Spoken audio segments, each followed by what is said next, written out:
Morning voice എന്ന അനുഗ്രഹീത പ്രോഗ്രാമിലേക്ക് ഏവർക്കും സ്വാഗതം. ദൈവനാമമഹത്വത്തിനായി ഒരു ഗാനം നമുക്കിപ്പോൾ ശ്രവിക്കാം. പൂർണ്ണമായി സമർപ്പിക്കുന്നേ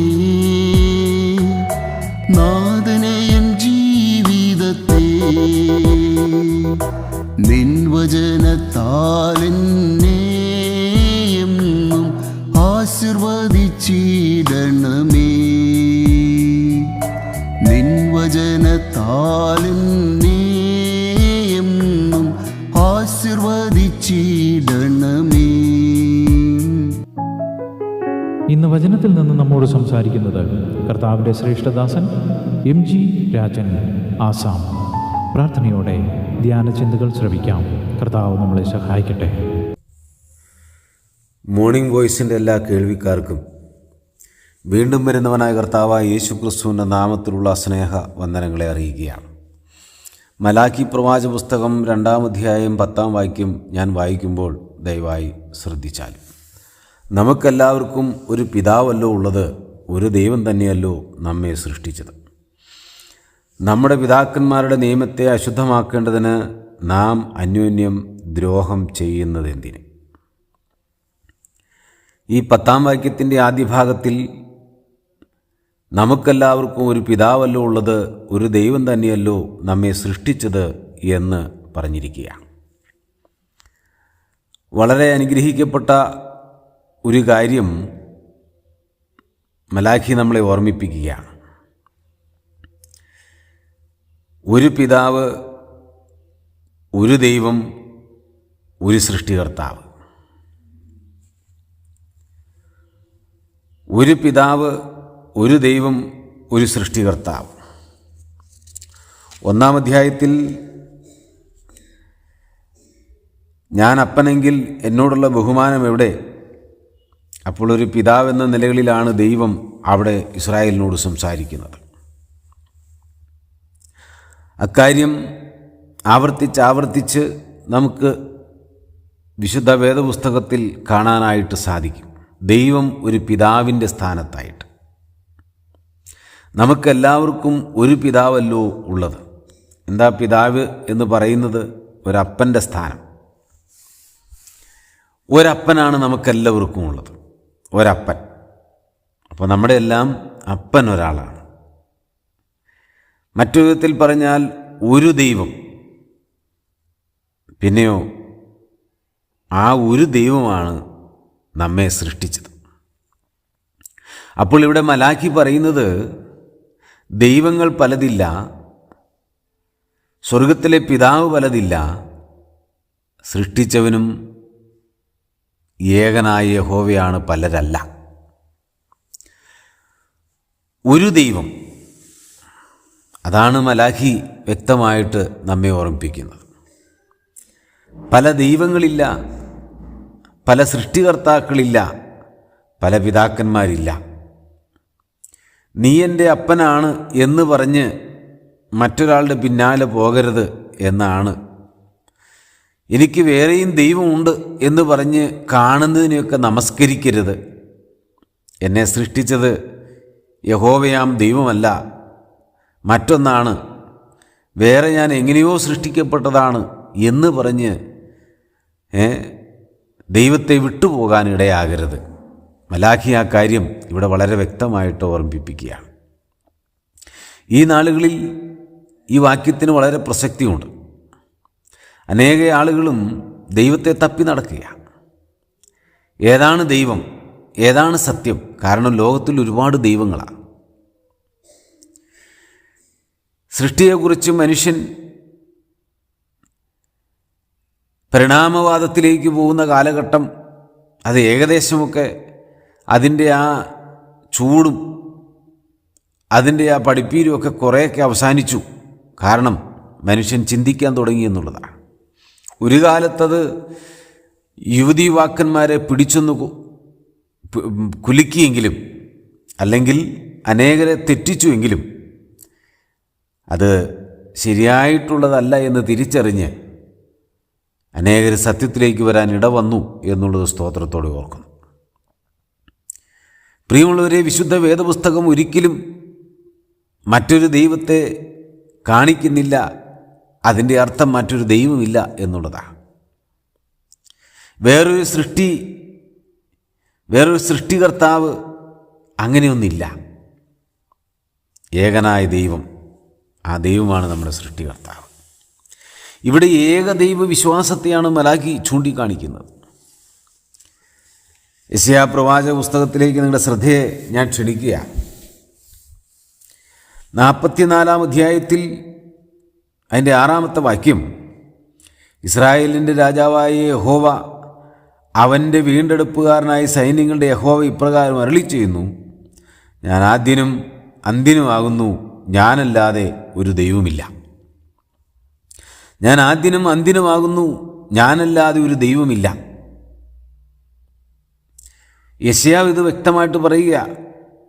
ഇസ്രായേലിൻ്റെ രാജാവായ യഹോവ, അവൻ്റെ വീണ്ടെടുപ്പുകാരനായ സൈന്യങ്ങളുടെ യഹോവ ഇപ്രകാരം അരുളി ചെയ്യുന്നു എന്നാണ്. ഞാൻ ആദ്യനും അന്ത്യനുമാകുന്നു. വെളിപ്പാട് പുസ്തകത്തിൽ പറയുന്നു, ഞാൻ ആദ്യനും അന്ത്യനുമാകുന്നു, അൽഫയും ഒമേഗയുമാകുന്നു. നോക്കൂ പ്രിയരെ, തിരുവചനത്തിൽ ഈ കാര്യം വളരെ വ്യക്തമായിട്ട് നമ്മെ പഠിപ്പിക്കുകയാണ്, ഓർമ്മിപ്പിക്കുകയാണ്. എന്താ പറയുന്നത്? ദൈവം, യഹോവയായ ദൈവം, ഞാനല്ലാതെ വേറൊരു ദൈവമില്ല എന്ന് പറയുന്നു. സത്യമായിട്ടും വേറൊരു ദൈവമില്ലാത്തത് കൊണ്ടാണ്. അങ്ങനെയൊന്നില്ല. പിന്നെയോ, ലോകത്തിൽ കാണുന്നതെല്ലാം മനുഷ്യൻ്റെ സൃഷ്ടികളാണ്.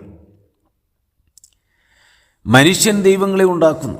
അവരവരുടെ ഇഷ്ടത്തിനൊത്തവണ്ണം, അവരവരുടെ രുചിക്കൊത്തവണ്ണം, താല്പര്യത്തിനൊത്തവണ്ണം, സന്തോഷത്തിനൊത്തവണ്ണം, ഇഷ്ടത്തിനൊത്തവണ്ണം അവർ ദൈവങ്ങളെ നിർമ്മിക്കുകയാണ്. പക്ഷേ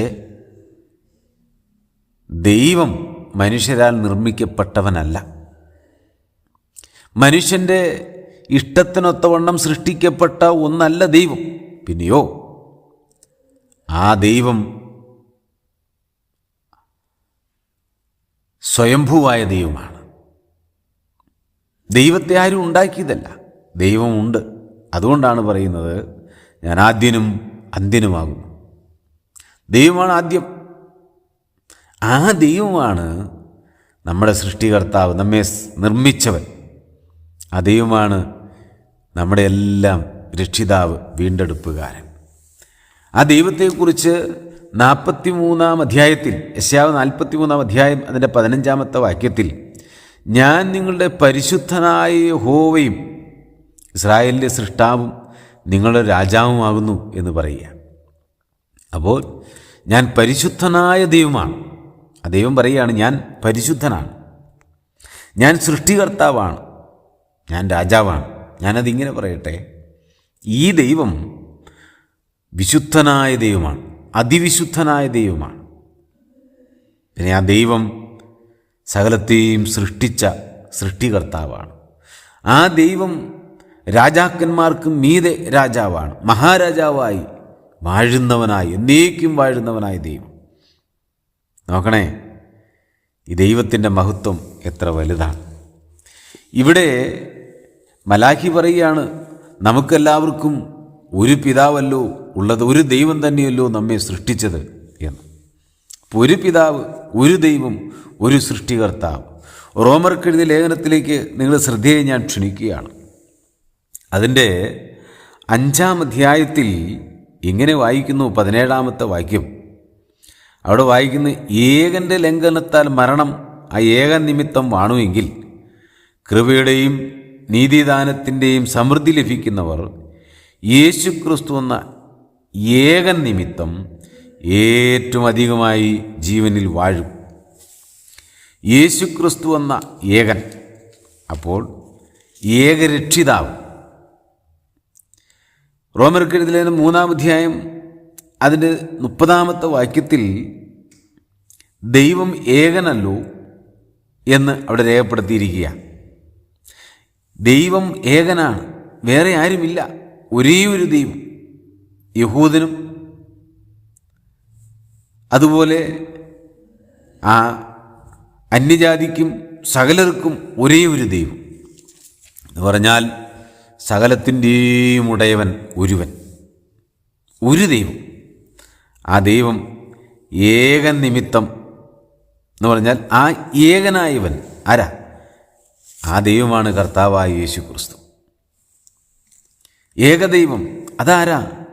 പഴയ നിയമത്തിൽ യഹോവയാം ദൈവം. അതേ ദൈവം കർത്താവായ യേശു ക്രിസ്തു. ഏകൻ നിമിത്തം, യേശു ക്രിസ്തു എന്ന ഏകൻ നിമിത്തം ഏറ്റവും അധികമായി ജീവനിൽ വാഴും. അപ്പോൾ യേശു ക്രിസ്തു എന്ന ഏകരക്ഷിതാവ് നിമിത്തം നാം ജീവനിൽ വാഴും എന്ന് രേഖപ്പെടുത്തിയിരിക്കുക. നോക്കണേ പ്രിയമുള്ളവരെ, മലാഖി എത്ര വ്യക്തമായിട്ടാണ് ഈ കാര്യം നമ്മെ ഓർമ്മിപ്പിക്കുന്നത്. നമുക്കെല്ലാവർക്കും ഒരു പിതാവല്ലോ ഉള്ളത്, ഒരു ദൈവം തന്നെയല്ലോ നമ്മെ സൃഷ്ടിച്ചത്.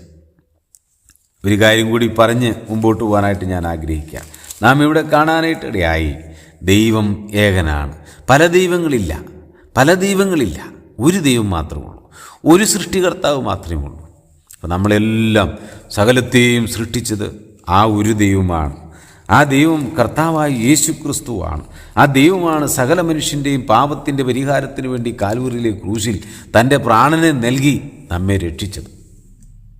അതുകൊണ്ട് ഒരുപക്ഷെ ദേശത്തിൻ്റെയും അല്ലെങ്കിൽ ഭാഷയുടെയും വ്യത്യാസമുണ്ടാകാം, നമ്മുടെ കളറിന് വ്യത്യാസമുണ്ടാകാം, നാം ധരിക്കുന്ന വസ്ത്രത്തിന് വ്യത്യാസമുണ്ടാകാം, നമ്മുടെ ജീവിത ശൈലിയിൽ വ്യത്യാസമുണ്ടാകാം, മനുഷ്യൻ്റെ ശരീരഘടനയിൽ വ്യത്യാസമുണ്ടാകാം, ദേശത്തിനനുസരിച്ച് ഒരുപക്ഷെ വ്യത്യാസങ്ങൾ പലത് കണ്ടേക്കാം. പക്ഷേ എങ്കിലും ഒരു കാര്യം വളരെ വ്യക്തമാണ്, നമ്മെല്ലാം സൃഷ്ടിച്ചത് ഒരു ദൈവമാണ്. നമ്മുടെ എല്ലാവരുടെയും വീണ്ടെടുപ്പുകാരൻ ഒരുവനാണ്. ഒരു രക്ഷിതാവ്, ഒരു ദൈവം, ഒരു രക്ഷകൻ. ആകയാൽ ഈ കർത്താവിനെ ഹൃദയത്തിൽ അംഗീകരിച്ച് ദൈവസന്നിധിയിൽ തങ്ങളെ തന്നെ സമർപ്പിച്ച് ഭക്തിയോടെ മുമ്പോട്ട് പോയാൽ ദൈവം നിശ്ചയമായിട്ടും അനുഗ്രഹിക്കും. ആ ദൈവം താങ്കളെ സ്നേഹിക്കുന്ന ദൈവമാണ്. ആ ദൈവത്തെ സ്നേഹിച്ച് ഭക്തിയോടെ ജീവിപ്പാൻ ദൈവം സഹായിക്കട്ടെ എന്ന് പ്രാർത്ഥിക്കുന്നു. കർത്താവിൻ്റെ പുണ്യനാമം മഹത്വപ്പെടുവാനായിട്ട് ഇടയാകട്ടെ. ആമേൻ. ഇതുവരെ ഞങ്ങളെ ശ്രദ്ധിച്ച എല്ലാവർക്കും വീണ്ടും വരുന്ന കർത്താവിൻ്റെ വിശുദ്ധമായ യേശു ക്രിസ്തുവിൻ്റെ നാമത്തിൽ ഞങ്ങളുടെ സ്നേഹവന്ദനം അറിയിക്കുന്നു. കർത്താവ് നമ്മളെല്ലാവരെയും അനുഗ്രഹിക്കുമാറാകട്ടെ. ആമേൻ.